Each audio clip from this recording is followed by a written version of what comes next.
Before World War I, Scotland was a very unequal society for disabled people, where segregation for many disabled people became the norm.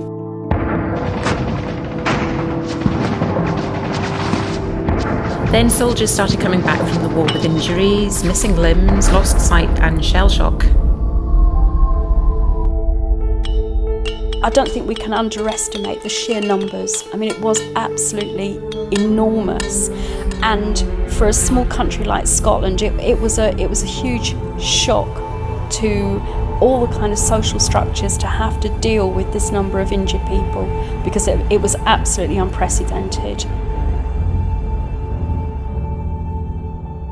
The amount of knowledge and research that was gained in the treatment of the casualties led to massive advances both in surgical techniques, drugs, the ability to reconstruct injured soldiers, and that knowledge was widened out to the rest of society. We're supposed to be a country fit for heroes, people being treated with respect, but the reality was completely different. The opposite happened to the vast majority of them. The sad truth is that in a very short time, those with impairments were pretty swiftly made unemployed by the Great Depression and stood almost side by side selling matches and begging for whatever support they could get. Some wounded soldiers did receive war pensions. If you were being assessed for the given money, depended largely on your attitude and whether you were grateful enough that you were receiving this money. If you were perceived as not being grateful enough, you often didn't get it.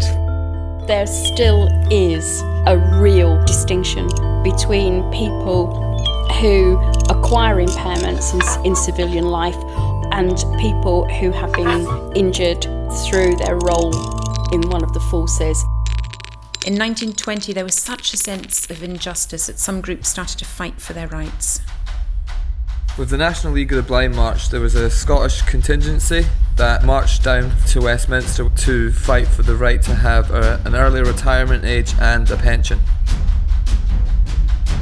This was the first time that people had conceived the idea of having a march towards government, to put pressure on government to change policy. And their slogan was, "It is justice, not charity, that is wanting in this world." From the march of the National League of the Blind, that has given legitimacy to people with all kinds of impairments to see that they do have the ability to influence things.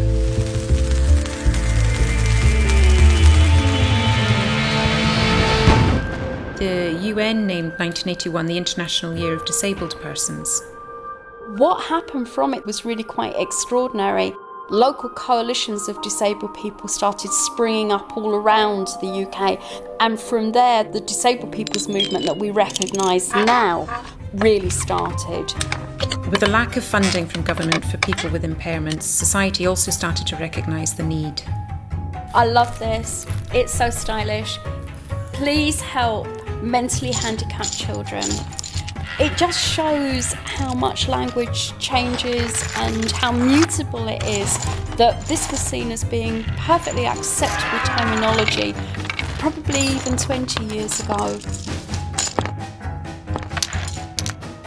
I didn't think that putting the onus on individuals to give is a morally acceptable way to deal with a universal need that has been caused by things other than the individual themselves. You can't get away from the underlying premise that the use of both the collecting tins and telethons and all the other things that turn individuals into objects of charity as well as objects of pity.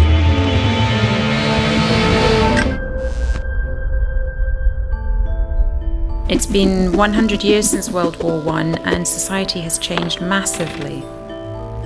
one positive that's came out of World War One, with people talking about their problems through shell shock. It's now led to people that have mental illness discussing their problems as opposed to bottling them up.